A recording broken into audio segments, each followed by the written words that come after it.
रामायण की एक अनसुनी कहानी। जब अपने प्यारे देवर लक्ष्मण को निगल गई माता सीता।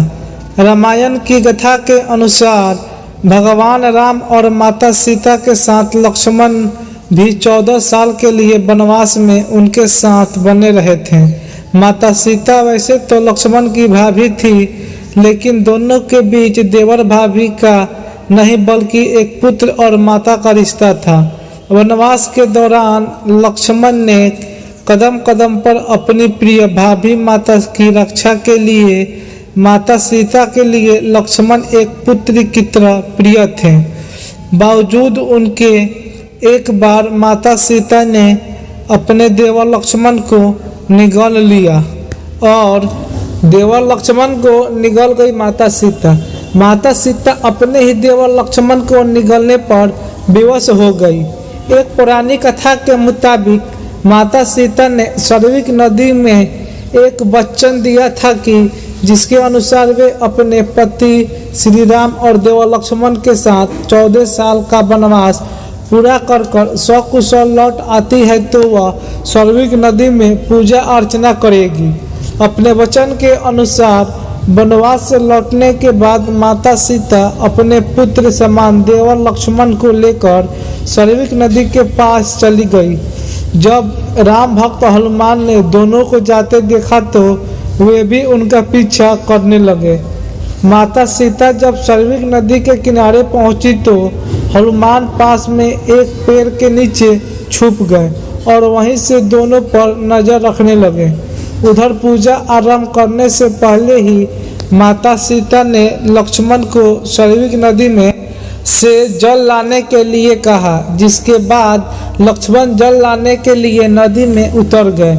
नदी में उतरने के बाद जैसे ही लक्ष्मण जल भरने लगे वैसे ही अधासुर नाम का एक राक्षस वहां से बाहर निकला। इससे पहले कि वे राक्षस लक्ष्मण जी को निगल पाता, उससे पहले माता सीता उसकी इस मनसा को भांप गई और लक्ष्मण के प्राण को बचाने के लिए उस राक्षस के निगलने से पहले ही खुद लक्ष्मण को निगल गई। लक्ष्मण जी को निगलते ही माता सीता और लक्ष्मण का शरीर जल के समान एक तत्व में बदल गया। इस नज़ारे को देखते ही पेड़ के पीछे छुपे हनुमान जी ने माता सीता और लक्ष्मण जी के जल रूपी सम्मिश्रण शरीर को एक घड़े में भर लिया और उसे लेकर भगवान राम के पास पहुँचे। फिर उस घड़े को दिखाते हुए हनुमान जी ने श्री राम से सारी घटना का विस्तार पूर्वक वर्णन किया और उसका हल पूछा। अपने प्रिय भक्त हनुमान की सारी बात सुनने के बाद भगवान राम मुस्कुराए और उन्हें हनुमान को बताया कि इस राक्षस को भगवान शिव का वरदान प्राप्त है। इसके अनुसार इसका वध कोई भी नहीं कर सकता।